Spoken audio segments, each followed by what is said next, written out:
Yeah, this is a little different, folks, here, and I'm working with some technology. I'm here in South Philly. We're going to be trying some different things here, but first of all, I want to give a big shout out to WPHY and WYNG 1300. We're in Philly. We're doing some cool things down here, and if you want to do anything from Trenton, Philly, Camden, Wilmington, Delaware, get in touch with Trenton 365. With that being said, I'm on location, and I'm in South Philly. So let's have you introduce yourselves, and that's what Philly's like. Have your friend come in. Oh, that's awesome. It says open, but we're actually closed. I love it. All right, so let's start from the top. Where are we? We're on East Passyunk Avenue in South Philly. This is our shop where we do all of our projects, and I don't know. What do you? This is 1507 East Passyunk Avenue. Beautiful South Philadelphia. This is our t-shirt shop. We used to make all of the t-shirts here, but the operation has expanded over the years, so we make our t-shirts elsewhere. We just sell them here now, but we do all of our other operational stuff out of this building. We make the podcast out of here. We refinish the doors out of here. We do all. We collaborate mentally over here. Yeah, this is where we are mind melding. Yeah, your ideas stink. Your ideas stink. Everyone's ideas are bad until they're until they're meshed together. Yeah.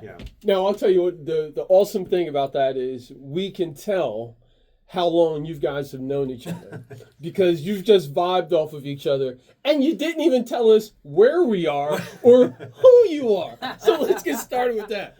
I'm Tony Trov. This is Johnny. Hey. This is Johnny Zito, and this is South Fellini. We've been friends since we were in high school. We're both from South Philly.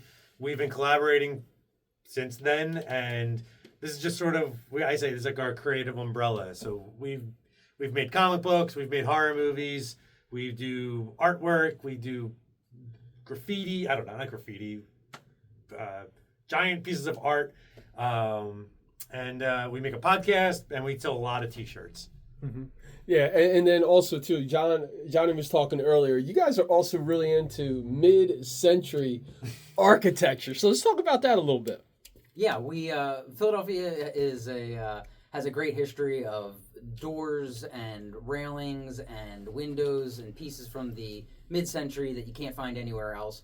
And a lot of homes still have those pieces intact. So a couple of years ago, Trov started working diligently to rescue some of these doors, some of these artifacts from the trash, and we have quite a collection now. Yeah, we were making artwork of it, and we were like literally collecting these pieces. I feel like a lot of times you see mid-century furniture or architecture, people think of like Palm Springs or Wildwood, but Philadelphia's kind of forgotten about, and I feel like we're always looking for the Philadelphia version of that. And more recently, we've been highlighting how there are a lot of mid-century doors. Front of people's homes have a mid-century flair, and it's not like these other places or the Jetsons kind of look. It's definitely the Philadelphia slant on that. Yeah, it has definitely a more East Coast vibe. The designs in the doors are more about the geometry than they are about like organic feeling. And I think that you look around and you see in South Philly specifically, you'll see the evolution of these doors from when they used to be double hung doors that opened up like this to when they replaced them with big wide panel doors with big glass pieces in the middle. And then by the 50s, 60s, they've moved into these much more stylized geometric shapes that are carved into the doors with these very specific window glass types like bottle glass and what's the foggy one with the ripples in it? I don't know what that's officially called. Oh, yeah. the corrugated style. Yeah. The ripple glass. The ripple glass, but a lot of atomic style, All right, so I'm gonna bring this back and talk about your childhood, right? Because you both grew up not far from where we are now, here in South Philly. You're still here in South Philly. You still have some semblance of family and friends and stuff from your childhood that are here as well. And it's a bit of a story to be able to say, hey, look, we're doing this right in our hometown, our home city, our home neighborhood. Can you talk about the importance of that? Yeah. We met on Passyunk Avenue. We met on Passyunk Avenue in 1997, 1998. Yeah. We love South Philly. we were in show business and publishing for a long time, and the more we fought being South Philly as our like oh no, we're not from that town. We're nationally understood, and the more our South Philly ness came out, it's just who we are, and being authentic is easier than being inauthentic. Yeah, you spend a lot of your life running away from yourself, trying to be like something that you think other people will want. And the long lesson from all of that was, spend more time running towards yourself and embracing being from South Philadelphia, embrace being where you're from and the unique things about that life and those experiences. And that's what we try and put into, all the t-shirts that we make and all the designs, the stickers, the pins. They're just like reflections of, our life growing up here. Growing up when we grew up, Philadelphia was a punchline. Fresh Prince of Bel-Air, the opening line is like, West Philadelphia, born and raised. Like, it was the joke, like getting away from it because it's a horrible place. And you kind of get like a chip on your shoulder about it. So, we were like, oh, we're not from that place. And then it's like, no, we are from this place. And we love this town. So it's took a while for us to recognize who we truly are. Yeah. And with that being said, you're now in this historic building. It's got some interesting architecture with the pictures and the images. People will get an idea of how it is. Can you talk about the culture of that, and how that embracing the building, embracing the community, etc. And now you've got wonderful Philly-based products, so it's kind of come full circle. Can you just talk about what it's like to be almost a beacon for Philly, for South Philly? There was a point where no one moved in South Philly. And then one day people started moving here, and then a lot of people started moving here, and we're the locals, and I feel like people would be like, well, what's this thing? Well, where do you get that to eat? Or why is this like this? And we're like, oh, it's like that, because that's like that. Oh, because that guy was born there, and like, we just know all this stuff, and we like talking about it. And we didn't realize how weird some of this stuff could look, or how unique, not weird, but unique some of South Philly could be. And people love that. And it used to be kind of a thing that no one wanted this. And now people, oh, how cool, a row home. Oh, how cool, a weird door. Or look at this food, I really want to try that. It just went, in our lifetime, it went from people made fun of it and didn't like it, and now everybody wants it. And it's kind of like a weird, going from that side to this side of how people feel about Philadelphia, Almost like you lived long enough to come full circle. Yeah. That's absolutely it. Yeah. Awesome. While you guys are giving me a tour of the space, and I really, really like the space. I like a lot of the merch as well. There seems to be currently a lot of sports themed around it. A lot of Eagles, Kelly Green. Definitely the Phillies are killing it right now. I got my eye on that Philadelphia jacket with the black and orange in the back. Look, I know it's Flyers colors, but I didn't see that one there. Killers, yeah. So just talk about how you now have this really a cool niche market with your merch, and how it ties into what's going on with the sports scene here in the city. When we were kids, it really would bug us that New York got all the cool bootleg stuff. And, so we were always looking out for cool Philadelphia-themed things. There was a really great shop on South Street, or there was lots of great shops on South Street that would sell, some alternative designs and things like that. But it was really hard to find, Philly-branded stuff. And I guess we kind of got into it around 2008, specifically when the Phillies were doing really well. There was a new sense of Philadelphia pride when the Phillies won the World Series. We always say, too, when... There's always new Philadelphians, and then the Phillies won the World Series, and it was and that is the day they all became Philadelphians. Yeah. The teams when we grew, growing up, for the most part, the team stunk. There was some it was hard to be It was hard. look at the NBA, all the stars were on other teams, and the Sixers had Sean Bradley, it's. Stackhouse. Yeah, they just didn't have the stars. The Eagles, they weren't a winning team. They weren't teams that people were rocking in other towns.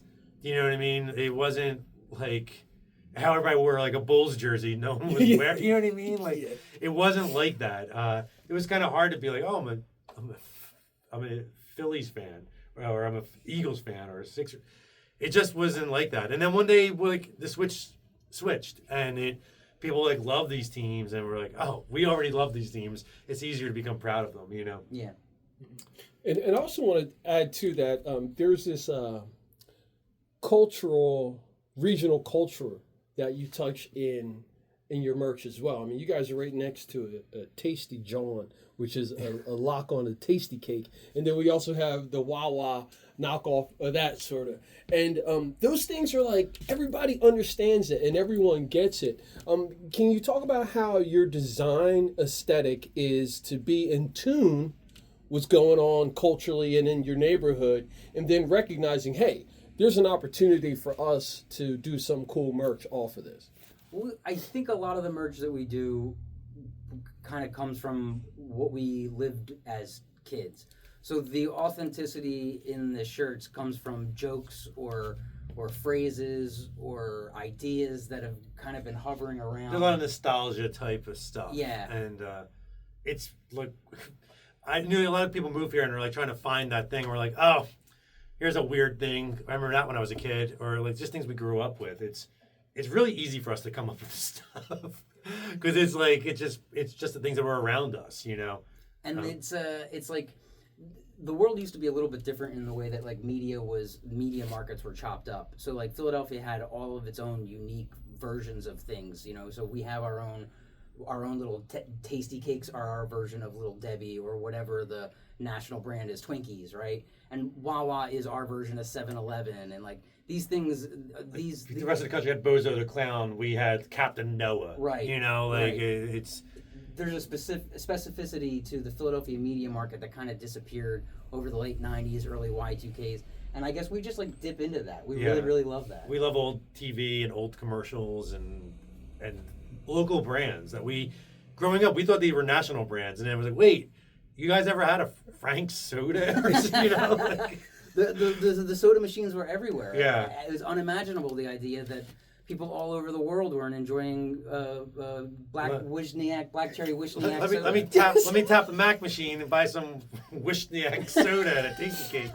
I was like, oh wait, that's so local, yeah. Yeah, these things were just around and they're not anymore, and so we dip a lot into that. And in doing so, sometimes we end up bringing things back.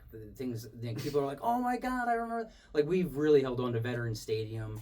And that's one of those things. It's like it's long gone for 20 years now, but we've got it hard clenched in our teeth. We spend so much time there, and even like things with traditions we grew up with. We're both Italian American, so we did like 7 Fish stuff every Christmas, and people were like, "What is this?" And I feel like all these like restaurants are doing 7 Fish stuff, and it's like, oh, we like saved a little local weird tradition, you know, and that's something that's actually to be proud of, you know. Yeah, we're keeping a little like match flame alive, and maybe it'll catch. Yeah. Maybe more people will have 7 Fish, or more people want to know the story of Veterans Stadium, you know. And that's kind of like, that's part of it too. Like we really enjoy the idea of people moving to the city and then getting in on the joke. And now, like, that's how you become a Philadelphian. You know, you come here to root for the Phillies. You learn the inside jokes. You wear the right colors, and that's pretty much all it is. And now you have access to the best food and the coolest people. That would probably be a great time to cut it out. That's a drop right there. But you know, besides the merch that you have here, and it seems very relevant, like on point, on time, on trend, etc. You guys are saying that you have a relationship with your manufacturing, that you can put merch out on a pretty consistent and regular basis. Not without giving away any of your trade secrets or anything, but if you could just talk a little bit about that. Sure. Well, we put out something new every Friday.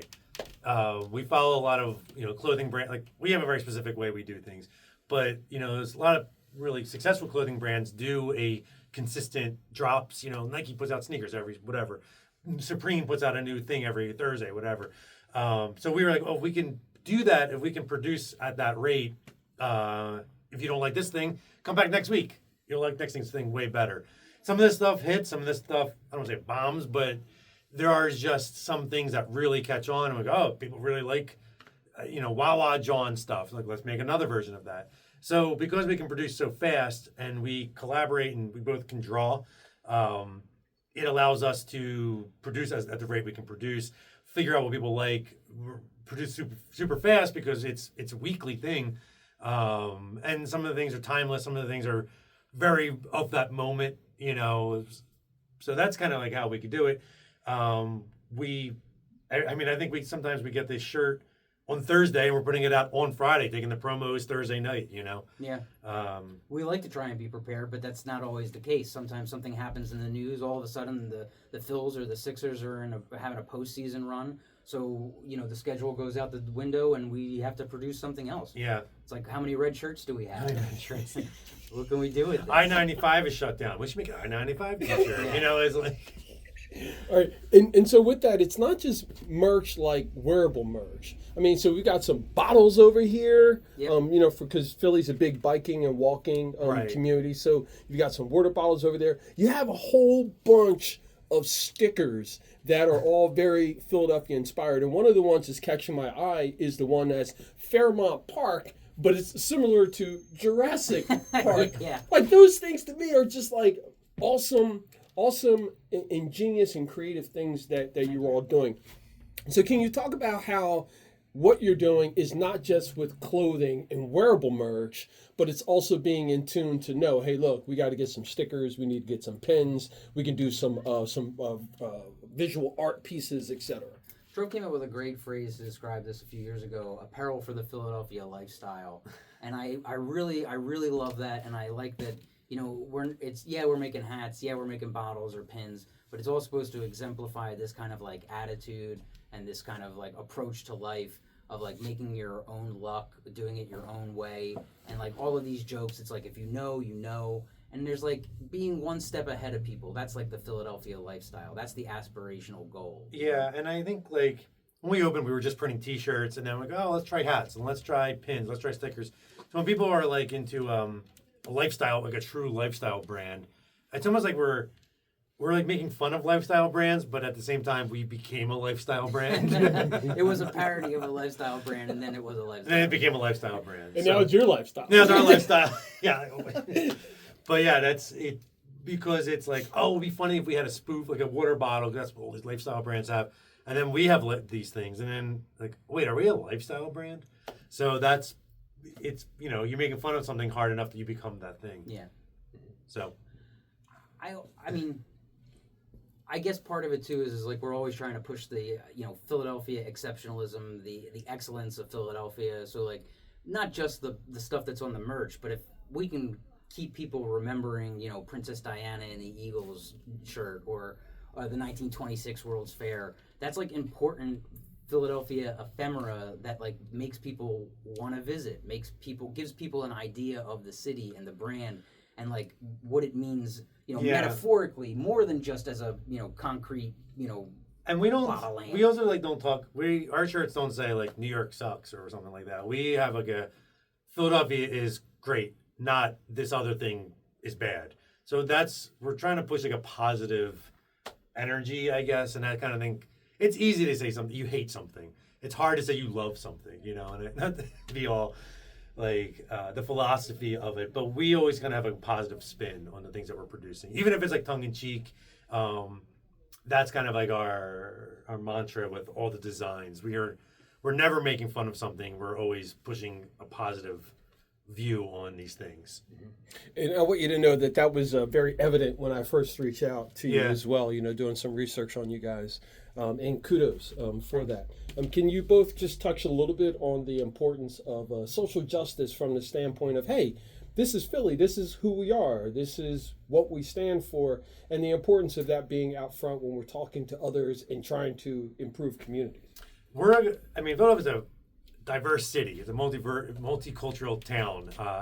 If you were growing up here, it isn't like a white city or things like that. So the people we grew up with is a multicultural experience.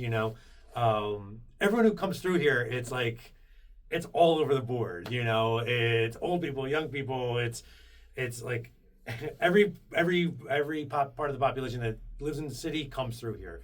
So we're trying to appeal to everybody. We are cool with everybody. Everybody's cool with us, and that's the way we want to be. That's how we try to keep it. It's funny that even like some brands like don't want to be like that, or I think something that I hope this isn't true, but sometimes I feel like it holds us back that we're not exclusive. We're very inclusive. We want everyone to feel like they belong or they can be a member or a person. Or we want everyone to feel like they can live in South Philly and be a Philadelphian and have access to all of this stuff. And all it takes is to come here and to say you like it. Like. That's not here at the store, but here to this. Well, come to the store, sure. But yeah, here the city, and when you say, "Oh, I like it," well, that makes you a Philadelphian. That's like the first step or whatever. And I think that's like. I think the Philadelphia experience, it's like we're all riding the subway together. We're all living in this crazy town together. So, that's what it's like to live here.